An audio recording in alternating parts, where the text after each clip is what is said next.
Keluarga Allah yang terkasih, selamat malam. Kita kembali berjumpa dalam kebaktian keluarga.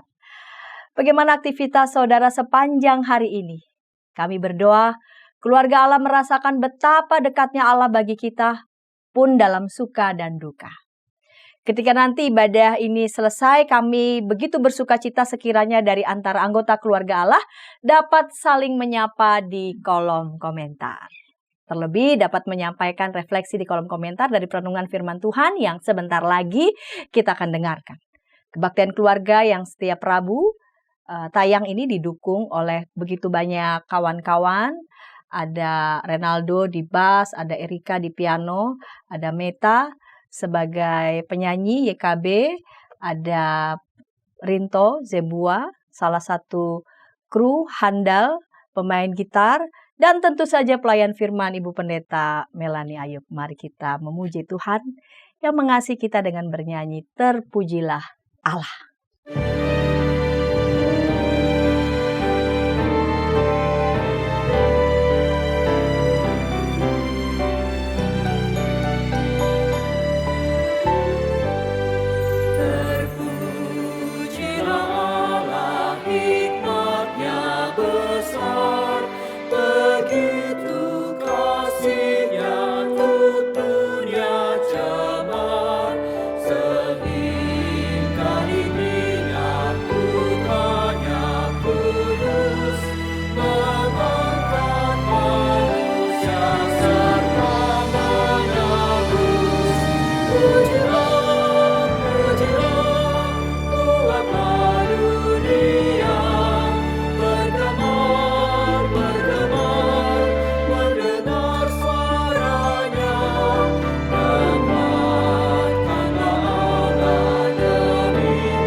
Mari kita berdoa. Dalam suka maupun duka, Engkau Allah yang bersama dengan kami. Engkau Allah yang menemani seluruh aktivitas kami. Engkau Allah juga yang berkenan memberkati ibadah keluarga yang saat ini kami boleh lakukan. Kami mohon kiranya Bapa memberkatinya dari awal sampai akhir. Dalam Kristus kami berdoa. Amin. Namun Zakeus berdiri dan berkata kepada Tuhan. Lukas 19 ayat 8. Tuhan, lihatlah, setengah dari milikku akan kuberikan kepada orang miskin, dan sekiranya ada sesuatu yang kuperas dari seseorang akan kukembalikan 4 kali lipat. Sebuah pernyataan yang mengharukan dari seorang yang bernama Zakheus. Perjumpaannya secara pribadi dengan Yesus membuahkan tindakan yang begitu besar menjadi pribadi yang memberlakukan keadilan. Seperti tema pada hari ini, bertobat adalah memberlakukan keadilan. Mari sebelum membaca Alkitab dan sebentar lagi kita akan mendengarkan firman Tuhan yang disampaikan oleh Ibu Pendeta Melanie Ayub, kita bernyanyi dari Mazmur 32.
Saudara-saudara yang kekasih dalam Tuhan, sebelum kita membaca dan merenungkan firman Tuhan, marilah kita bersama berdoa.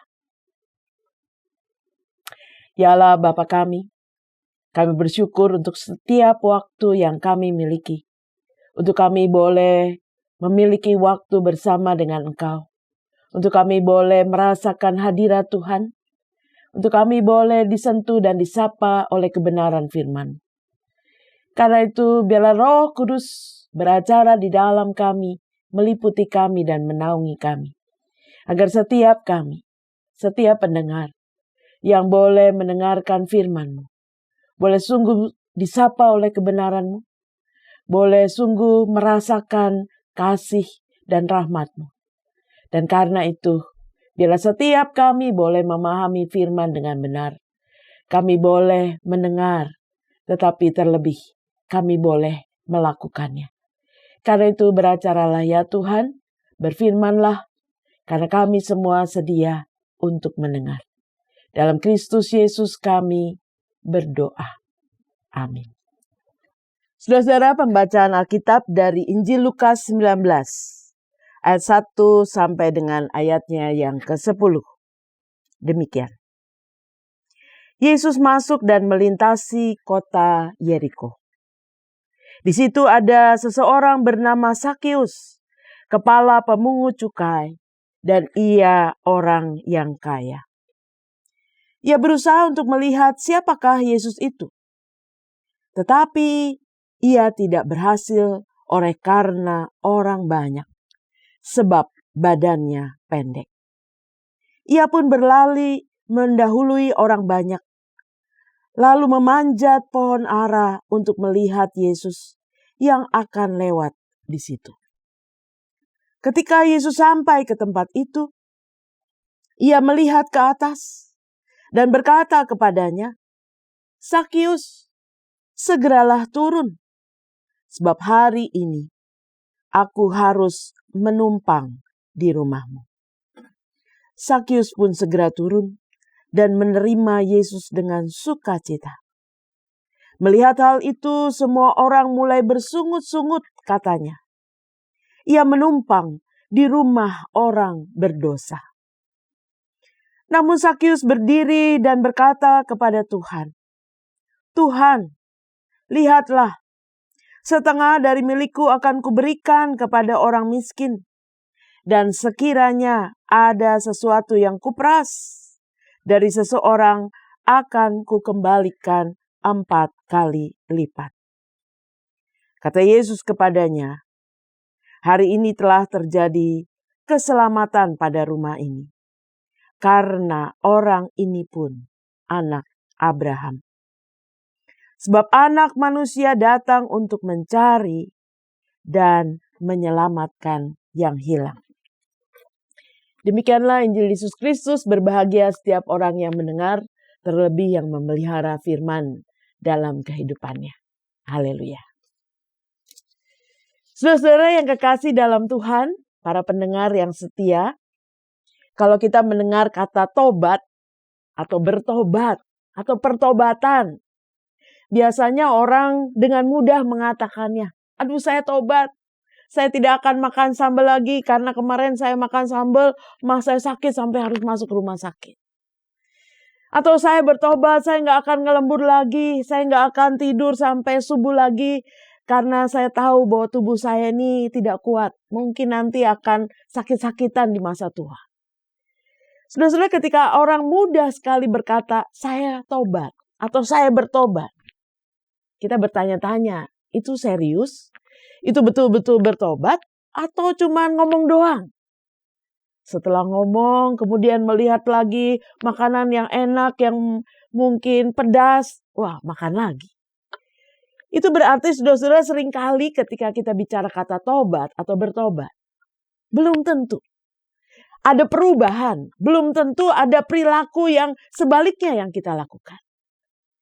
Karena itu saudara-saudara, tidak gampang untuk kita mengatakan saya betul-betul bertobat. Pertobatan itu harus diikuti oleh perilaku-perilaku yang betul-betul menunjukkan bahwa saya memang sudah berubah. Saya tidak seperti yang dulu lagi. Saya bukan saya yang kemarin. Dan karena itu tidak gampang untuk kita mengatakan saya betul-betul bertobat. Tema kita mengatakan kalau bertobat itu akan memberlakukan keadilan. Kalau bertobat itu ada perilaku yang jelas-jelas menunjukkan bahwa saya orang yang berbeda. Ada sesuatu yang saya lakukan yang sebelumnya saya tidak pernah lakukan. Saudara-saudara, kalau kita membaca dari Lukas 19, seorang Sakius. Sakius dikatakan adalah kepala pemungut cukai. Dia bukan pemungut cukai. Mungkin dia tidak langsung mengambil atau memungut cukai. Dia kepalanya, dia pemimpinnya, dia leadernya. Dia orang yang tinggal menerima masukan dari orang-orang yang bertugas untuk memungut cukai.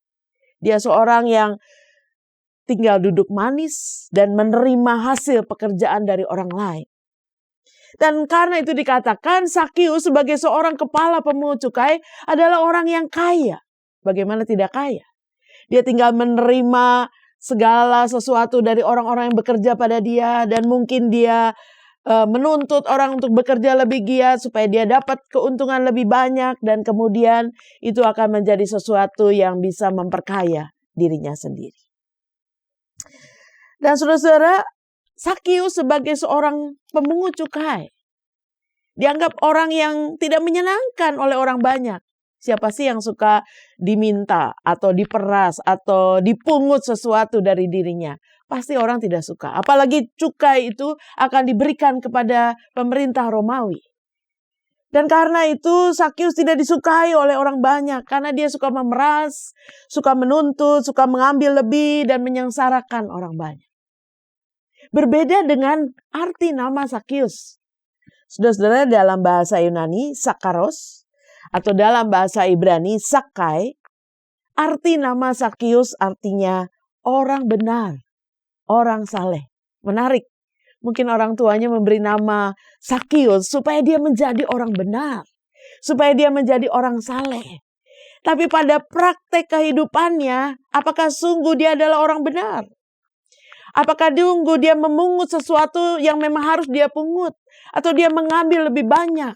Atau dia memeras lebih banyak dari orang lain? Justru namanya tidak sesuai dengan praktek kehidupan sehari-hari. Bertolak belakang dengan aktivitas sehari-hari yang dia lakukan. Dan saudara-saudara, karena itu sebagai pemungut cukai, Sakius tidak disukai. Atau bahkan dia dianggap tidak berbeda dengan perempuan berdosa, para pelacur. Karena itu dianggap pemungut cukai, perempuan berdosa itu sebagai orang berdosa. Orang yang dijauhi, orang yang tidak suka dekat-dekat sama dia karena tahu pekerjaannya menyengsarakan orang lain. Dan kita bayangkan bagaimana seorang Sakius, seorang pemimpin kepala pemungut cukai. Tentu dia bukan seorang yang mudah untuk bertobat. Bukan seorang yang mudah untuk berubah. Apalagi dia sudah mendapat keuntungan yang banyak dari pekerjaannya. Bagaimana dia bisa menjadi orang yang berubah, berbeda daripada sebelumnya. Bukan tipe orang yang mudah digoyahkan. Bukan tipe orang yang mudah beralih ya dari apa yang biasa dia lakukan. Karena itu saudara-saudara, kita melihat dalam bagian bacaan kita. Sakius menjadi orang yang tidak berbeda dari orang banyak. Dia tertarik ketika melihat bahwa Yesus akan melewati daerahnya, Yeriko. Dia menjadi orang yang juga sibuk bagaimana dia bisa melihat Yesus. Karena tubuhnya yang pendek, maka dia naik ke atas pohon. Supaya dia bisa melihat Yesus dari kejauhan di antara orang banyak. Saudara-saudara, ada banyak orang, berduyun-duyun orang pada saat itu. Tapi menarik ketika Yesus berjalan mendekati daerahnya. Yesus menatap Sakius yang ada di atas pohon. Dan mengatakan, "Hai Sakius, turun. Sebab hari ini juga aku harus menumpang di rumahmu." Saudara-saudara, ini satu sapaan yang luar biasa. Di antara orang banyak, yang dipilih adalah Sakius. Yang dipilih adalah seorang yang tidak disukai oleh banyak orang. Dan dengan jelas Yesus mengatakan Yesus tidak hanya mau melihat Sakius, tapi Yesus mau menumpang di rumah Sakius. Tentu ajakan Yesus, sapaan Yesus ini disambut Sakius dengan sukacita. Karena dia adalah orang yang dia merasa dia tidak layak untuk berjumpa dengan Yesus. Mungkin Yesus juga tidak suka dengan dia karena pekerjaannya. Tapi ternyata Yesus mengajak dia untuk masuk ke rumahnya, untuk berdiam di rumahnya, untuk berkunjung di rumahnya. Dan betapa Sakius sangat bersukacita. Saudara-saudara, tidak dijelaskan dalam Lukas 19. Apa saja sih yang Yesus ceritakan? Tidak dijelaskan dialog Yesus dengan Sakius di rumahnya. Tapi saya meyakini ada banyak percakapan yang terjadi. Ketika orang banyak kemudian bersungut-sungut, Yesus kok menumpang di rumah orang berdosa? Kenapa Yesus tidak masuk di rumah orang lain yang mungkin lebih saleh, lebih rohani, lebih benar? Kenapa Yesus justru masuk di rumah seorang kepala pemungut cukai? Tapi ketika orang banyak mengatakan itu, maka Sakius dengan jelas dalam ayatnya yang ke-8 mengatakan, Tuhan, lihatlah, setengah dari milikku akan kuberikan kepada orang miskin. Dan sekiranya ada yang kuperas, maka akan kukembalikan 4 kali lipat.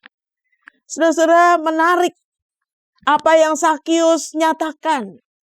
Ada perubahan besar. Seorang Sakius yang sebelumnya hanya memikirkan apa yang dia dapat, keuntungan bagi dirinya sendiri, menjadi seorang Sakius yang mau berbagi, mau terbuka, mau memberi dari miliknya setengah bagi orang miskin.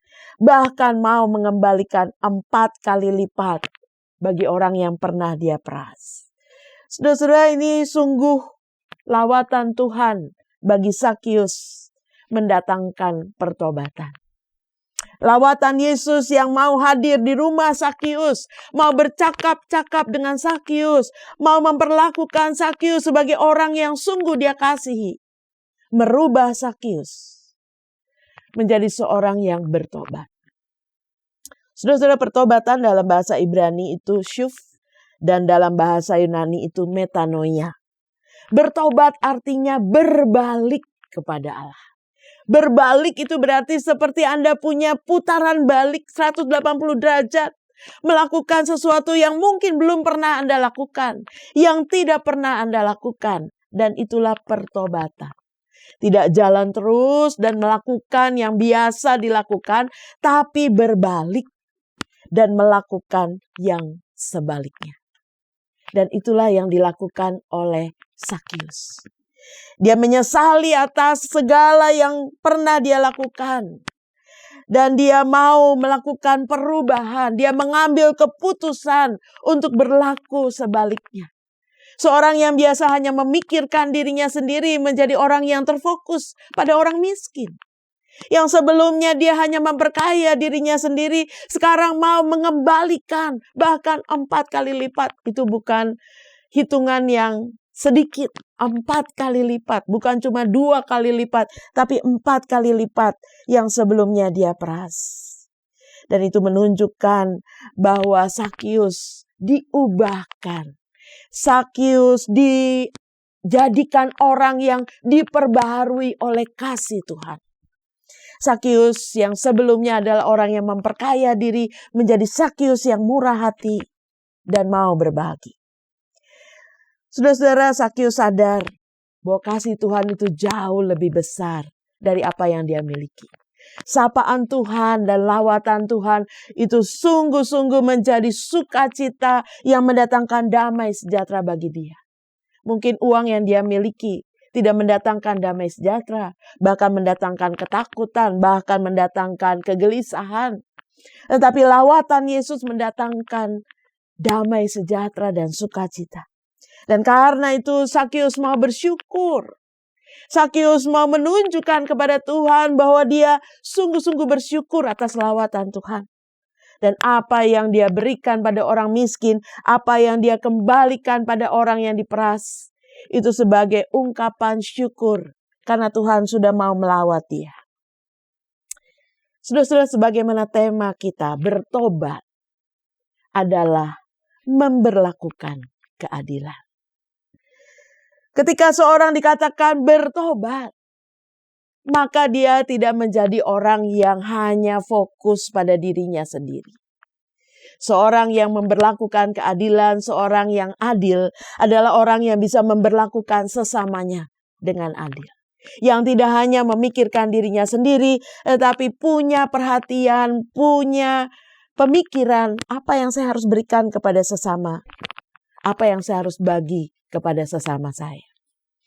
Dan karena itu saudara-saudara, Sakius sungguh-sungguh menjadi seorang yang bertobat dan memberlakukan keadilan. Karena apa yang dia miliki bukan hanya untuk dirinya sendiri, tapi dia mau berbagi kepada orang lain. Dia mau memberikan kepada orang yang membutuhkan. Dan saudara-saudara, dalam konteks keluarga, di mana kita hadir, saudara dan saya memiliki keluarga. Mungkin kita adalah orang tua, kita adalah anak, siapapun kita. Saya yakin pertobatan adalah keadaan yang sangat-sangat dirindukan di tengah keluarga. Ketika mungkin anggota keluarga, bahkan orang tua, bahkan anak, mau merubah kehidupannya, mau merubah perilakunya, mau berbalik dari yang sebelumnya, itu sesuatu yang sangat dirindukan. Ketika suami ingin istrinya bertobat dari segala kebiasaannya yang mungkin terlalu memikirkan dirinya sendiri, tidak memikirkan mungkin keluarga besar, atau seorang istri yang ingin suaminya bertobat, tidak lagi minum-minum, tidak lagi judi, atau tidak lagi melakukan hal-hal yang merugikan keluarga, bukankah itu sesuatu yang sangat dirindukan? Nah, tapi sekali lagi tobat tidak dengan sendirinya terjadi. Pertobatan tidak ujuk-ujuk terjadi. Harus ada sentuhan ilahi. Harus ada momen di mana seorang yang mau bertobat itu merasakan rahmat dan kasih Tuhan. Sama seperti yang dialami oleh Sakius. Kasih dan rahmat Tuhan yang dirasakan membuat dia merasa menyesal, membuat dia merasa tidak layak, membuat dia merasa dia harus melakukan sesuatu untuk menunjukkan rasa syukurnya kepada Tuhan.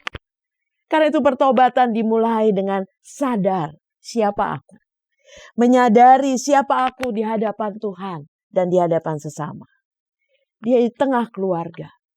Karena saya yakin tidak ada yang sempurna.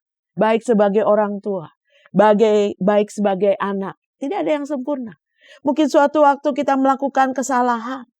Mungkin ada perilaku-perilaku kita yang menyakiti, yang tidak menyenangkan. Sebab tanpa pertobatan akan ada banyak luka. Tanpa pertobatan akan ada banyak sakit hati, kekecewaan. Merasa tidak dihargai, tidak dikasihi, tidak diperhatikan. Merasa diperlakukan berbeda. Mungkin kalau kita sebagai orang tua punya anak lebih dari 1, 2, 3, atau 4. Who knows ya. Siapa tahu, seringkali tanpa sengaja atau tanpa hikmat, kita lebih memperhatikan yang satu daripada yang lain. Lebih memberi kepada yang satu daripada yang lain. Dan itu seringkali menimbulkan luka dalam diri anak-anak yang mungkin dipendam, yang mungkin tidak diungkapkan, tetapi menjadi sakit hati yang kemudian mempengaruhi hidupnya. Karena itu saudara-saudara, bicara tentang pertobatan di tengah keluarga. Itu berarti juga memberlakukan keadilan. Kalau kita menjadi orang tua, bagaimana kita menjadi orang tua yang baik untuk anak-anak kita. Bagaimana kita memperlakukan anak-anak kita sama diperhatikan, sama dikasihi. Tidak membedakan satu dengan yang lain. Kalau kita menjadi seorang anak, bagaimana kita juga menunjukkan kasih kita kepada ayah atau ibu kita dengan kasih yang sama. Tidak membeda-bedakan, tidak lebih mengasihi salah satu pihak daripada yang lain. Dimanapun perlu pertobatan dan perlu pemulihan. Secara khusus di tengah keluarga. Karena segala sesuatu yang dirasakan, yang tidak menyenangkan, yang menyakitkan di tengah keluarga biasanya akan dirasakan bertahun-tahun, akan dipendam begitu lama, dan itu akan menimbulkan rasa yang tidak menyenangkan sepanjang kehidupan. Karena itu justru firman Tuhan mengajak kita, kalau seorang Sakius, ketika Tuhan melawat dia bisa menunjukkan pertobatannya. Saudara dan saya, di tengah keluarga, selalu ada momen-momen di mana Tuhan menunjukkan kasih-Nya kepada kita. Di mana Tuhan campur tangan dalam kehidupan kita. Di mana Tuhan memberikan sesuatu yang tidak kita duga dan tidak kita sangka. Dan biarlah momen-momen itu menjadi momen di mana kita bisa cek and recheck diri kita. Sudahkah saya juga menjadi orang yang berlaku adil bagi orang-orang di sekitar saya? Saya menjadi orang-orang yang dipakai Tuhan, menjadi alat kasih Tuhan bagi orang-orang di sekitar saya. Tidak hanya fokus pada diri saya sendiri. Tidak hanya memikirkan diri saya sendiri. Tapi mau terbuka dan mau menjadi alat Tuhan untuk mendatangkan sukacita bagi banyak orang di sekitar saya. Saudara-saudara, saya yakin Tuhan rindu supaya saudara dan saya membuat perubahan, perbedaan dalam kehidupan kita. Ketika kita sungguh-sungguh bertobat. Kita tahu bahwa apa yang kita lakukan selama ini mungkin tidak pas. Ada yang harus diperbaiki dan kita berbalik untuk melakukan yang benar. Sebab itu yang Tuhan mau. Di mana ada pertobatan, di situ ada sukacita. Di mana ada pertobatan, di situ ada kasih yang dirasakan. Dan saudara dan saya diajak, mari kita pakai kesempatan-kesempatan yang kita miliki untuk menunjukkan bahwa kita adalah orang-orang yang sudah diubahkan Tuhan. Orang-orang yang sudah diperbaharui oleh Tuhan. Untuk menjadi berkat bagi orang lain. Sehingga keluarga kita adalah keluarga yang dipenuhi sukacita. Dipenuhi kasih Tuhan. Tidak ada sakit hati, tidak ada kekecewaan. Ketika kita melakukan segala sesuatu seperti yang Tuhan mau. Karena itu, marilah kita memberi diri kita untuk diperbaharui. Dan dimanapun kita berada, di tengah keluarga, di tengah masyarakat, kita menjadi orang-orang yang berlaku adil. Amin. Bila ada di antara anggota keluarga Allah yang ingin didoakan, sila menghubungi kami di nomor 0812-8188-9191. Tim doa kami akan mendoakan saudara. Mari kita berdoa.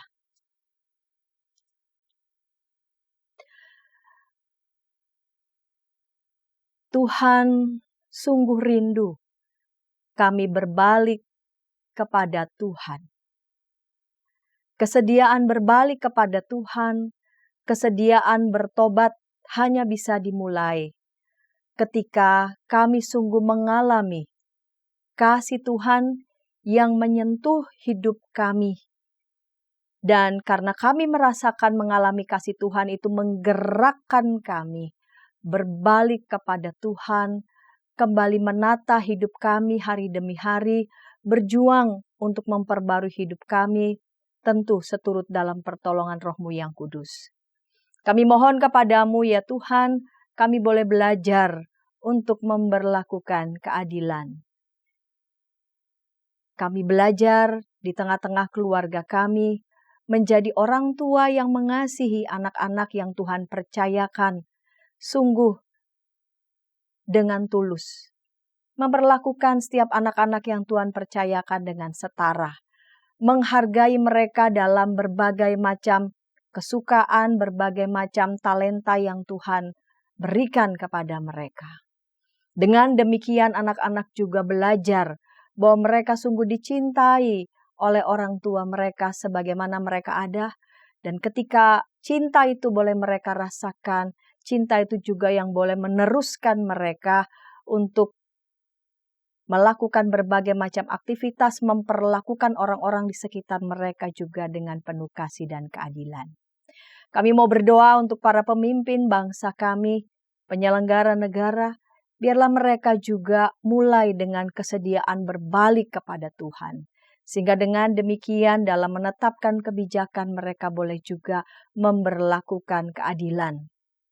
Cita-cita keadilan sosial bagi seluruh rakyat Indonesia sungguh-sungguh boleh terwujud nyata dalam kehidupan kami sebagai bangsa dan negara. Terima kasih Bapa di sorga, inilah doa permohonan kami, dalam Yesus Kristus kami berdoa. Amin. Perjumpaannya dengan Tuhan Yesus secara pribadi membuat Zakheus sadar bahwa hidupnya perlu diubah. Sebagai respons dari penyambutan Tuhan Yesus atas dirinya, ia memberikan setengah dari hartanya untuk dikembalikan kepada orang miskin dan ganti rugi 4 kali lipat pada orang-orang yang telah diperasnya. Itulah bukti pertobatannya. Mari kita pun bersedia menerima sesama manusia yang bertobat dan sungguh mau kembali kepada Allah. Perubahan besar. Mari kita nyanyikan.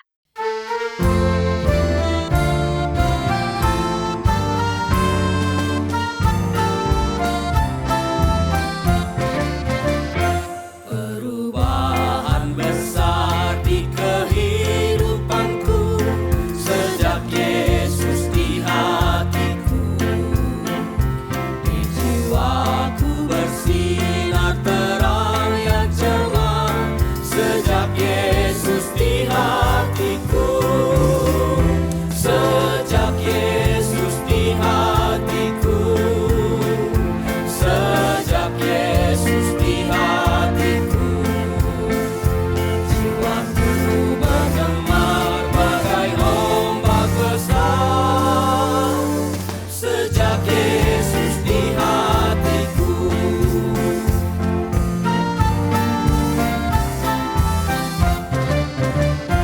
Aku tobat kembali ke jalan benar sejak Yesus di hatiku. Dan dosaku dihapus, jiwaku segar sejak Yesus di hatiku. Sejak Yesus di hatiku. Sejak Yesus di hatiku. Jiwaku bergemar bagai ombak besar sejak Yesus di hatiku.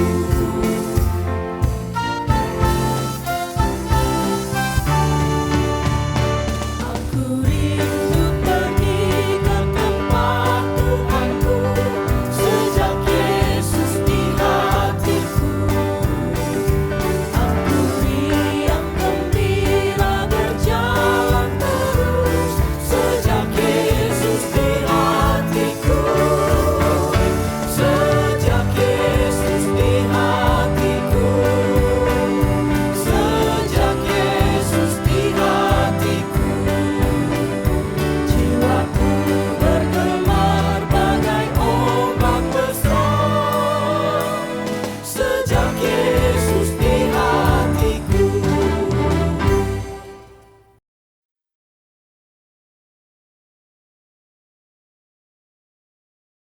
Saudara-saudara, terimalah berkat Tuhan.